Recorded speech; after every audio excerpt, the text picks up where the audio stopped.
నమస్కారం ఫ్రెండ్స్. ఇక్కడ బోర్డు మీద పార్ట్స్ ఆఫ్ స్పీచ్ అని ఉంది. మళ్ళీ మనం స్టార్ట్ చేస్తున్నాం అని చెప్పేసి అనిపిస్తుంది. చిన్నప్పటి నుండి నాకు ఒక డౌట్ అన్నమాట. ఎప్పుడైనా నేను ఇంగ్లీష్ నేర్చుకోవడానికి వెళ్ళాను అనుకోండి, నాకు స్కూల్లో కూడా అదే చెప్పారు, కాలేజ్లో కూడా అదే చెప్పారు, ఏదైనా ఇన్స్టిట్యూట్లోకి వెళ్ళాను అనుకోండి అదే చెప్పారు. ఏంటి అంటే ఇంగ్లీష్ నేర్చుకోవాలి అంటే ముందు ఇది కావాలి, పార్ట్స్ ఆఫ్ స్పీచ్ కావాలి. నాకు అనిపించేది ఏంటంటే అసలు పార్ట్స్ ఆఫ్ స్పీచ్ అంటే ఏంటి, మనం దాని గురించి ఎందుకు తెలుసుకోవాలి, ఇవి తెలుసుకోకుండా మనం ఇంగ్లీష్ నేర్చుకోలేమా అనిపించేది అనమాట. కానీ తర్వాత ఆలోచిస్తూ ఉంటే తెలిసింది ఏంటంటే, ఎవరైనా ఏదైనా టీచర్ని అడిగితే టీచర్ కూడా అదే చెప్పేవారు అనమాట. ఏ టీచర్ని అడిగినా అదే చెప్పేవారు. లేదు మనం ఇంగ్లీష్ నేర్చుకోవాలంటే ముందు ఇది రావాలి, ఈ టాపిక్ గురించి తెలియాలి అని. కానీ కీన్గా అబ్జర్వ్ చేస్తే అది నిజమే. మనకు పార్ట్స్ ఆఫ్ స్పీచ్ అంటే ఏంటో తెలియాలి. ఎందుకో తెలుసా? తర్వాత నాకు స్లోగా తెలిసింది ఏంటంటే, మనం ఏదైనా సెంటెన్స్ మాట్లాడామనుకోండి, అది ఏదైనా కానివ్వండి, చిన్నదే కానివ్వండి, పెద్దదే కానివ్వండి, ఏదైనా కానివ్వండి, మనకు కొన్ని వర్డ్స్ కావాలి. ఓకే, మీకు అన్నీ తెలుసు, మీకు అందరికీ తెలుసు ఏంటంటే లెటర్స్ ఎన్ని ఉన్నాయి అంటే 26 లెటర్స్ ఉన్నాయి. ఈ 26 లెటర్స్తో మనం సెంటెన్సెస్ చేస్తాం. కానీ సెంటెన్సెస్ చేయాలంటే 26 వర్డ్స్ లెటర్స్ని తీసుకొని మనం వర్డ్స్ తయారు చేయాలి.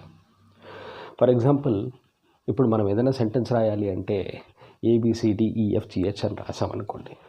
ఫర్ ఎగ్జాంపుల్ నాలాగా ఇలా ఇది క్యాపిటల్ లెటర్. ఇప్పుడు ABCDEFGH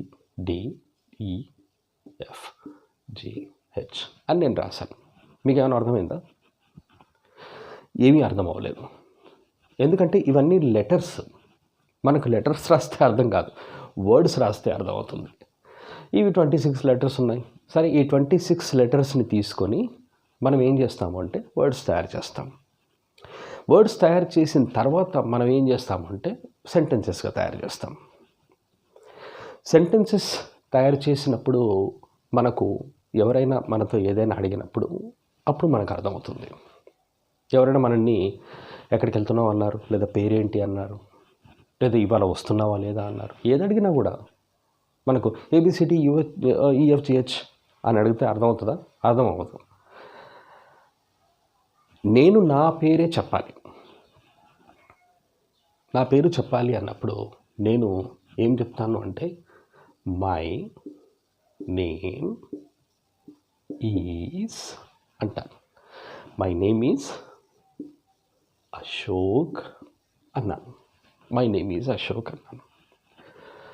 ఇక్కడ 4 వర్డ్స్ ఉన్నాయి. ఈ 4 వర్డ్స్ని మనం వేరే విధంగా రాస్తే మనకు అర్థమవుతుందా? ఇప్పుడు నేనేం చెప్పాను? మై నేమ్ ఈజ్ అన్నాను, నా పేరు చెప్పాను నేను. కానీ నేను కనుక ఇలా రాశాను అనుకోండి, అశోక్ నేమ్ మై ఈజ్ అన్నాను అనుకోండి. అశోక్ నేమ్ మై ఈజ్ అన్నాను. ఇవే 4 వర్డ్సే నేను యూజ్ చేసింది.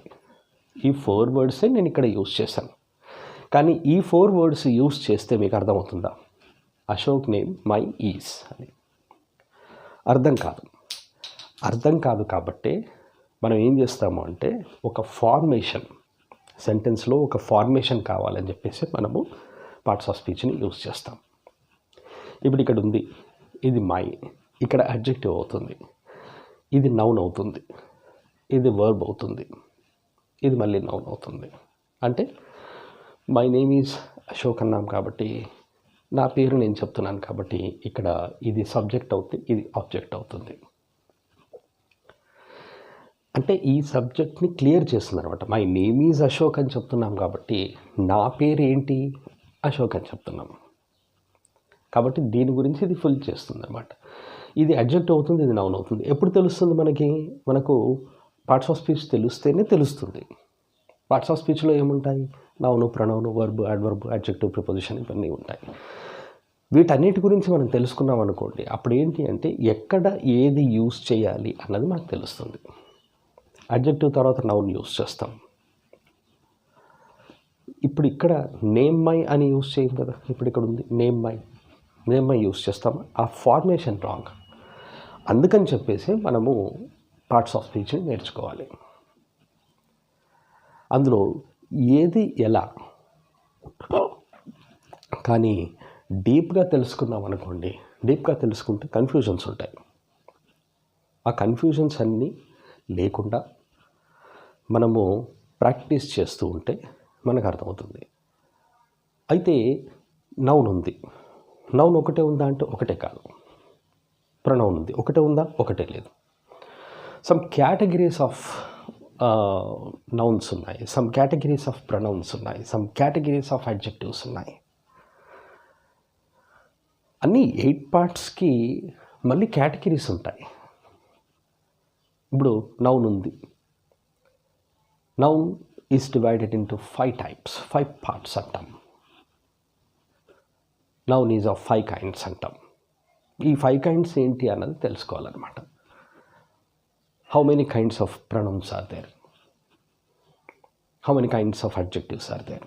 సో మనము ఈ సిరీస్ని స్టార్ట్ చేద్దాం. ఇక కంటిన్యూగా 1 by 1 మనం సిరీస్ స్టార్ట్ చేద్దాము. మీరేమీ లేదు, జస్ట్ చిన్న కోఆపరేషన్. మీరు క్లియర్గా చూడండి వీడియోస్ని. చూసి మీకు నచ్చితే లైక్ చేయండి, అలాగే షేర్ చేయండి మీ ఫ్రెండ్స్కి. ఫ్రీనే కదా, మీరు పే చేయండి అంటే అది వేరు. సరే, లైవ్ క్లాసెస్ మనం టైం వస్తే చూద్దాం. ఓకేనా? మనం ఇప్పటి నుండి స్టార్ట్ చేస్తాం. ఇది పార్ట్స్ ఆఫ్ స్పీచ్ అంటే ఏంటి, అందులో ఎన్ని పార్ట్స్ ఉన్నాయి, ఆ పార్ట్స్ ఏంటి అన్నీ కూడా క్లియర్గా మనము డిస్కస్ చేద్దాం. మీరు కాంపిటేటివ్ ఇంగ్లీష్కి వెళ్ళినా సరే అది అవసరమే, స్పోకెన్ ఇంగ్లీష్కి వెళ్ళినా అది అవసరమే. నేను ఎప్పుడు కూడా చెప్తుంటాను, ఇప్పుడు కూడా చెప్తున్నాను ఏంటంటే అది వేరు ఇది వేరు. స్పోకెన్ ఇంగ్లీష్ వేరు, కాంపిటేటివ్ ఇంగ్లీష్ వేరు. జస్ట్ మీకు అర్థం కావాలి అంటే spoken English and written English అనొచ్చు.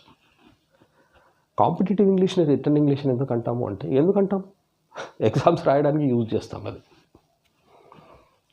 మీరు చిన్నగా ఇప్పుడు అశోక్ అని ఉంది, మీరు ఇలా రాశారనుకోండి, ఇలా రాస్తే వాళ్ళు రాంగ్ చేస్తారు. ఎందుకంటే అశోక్ అనేది ఒక నేమ్ కాబట్టి మీరు ఏని క్యాపిటల్ లెటర్లో రాయాలి. బట్ మనకు స్పోకెన్ ఇంగ్లీష్లో అది అవసరం ఉండదు. మీరు అశోక్ అని యూజ్ చేసినప్పుడు అది స్మాల్ లెటర్తో యూజ్ చేస్తారా, క్యాపిటల్ లెటర్తో యూజ్ చేస్తారా అని ఎవడని అడుగుతాడా? ఎవడు అడగడు. అందుకనే కాంపిటేటివ్ ఇంగ్లీష్ వేరు, స్పోకెన్ ఇంగ్లీష్ వేరు. కాంపిటేటివ్ ఇంగ్లీష్లో మీరు చిన్న చిన్న బిట్స్ కూడా నేర్చుకోవాలి. మీరు పంక్చుయేషన్ మార్క్స్ కూడా నేర్చుకోవాలి. మీకు స్పోకెన్ ఇంగ్లీష్లో అవసరం ఉండదు.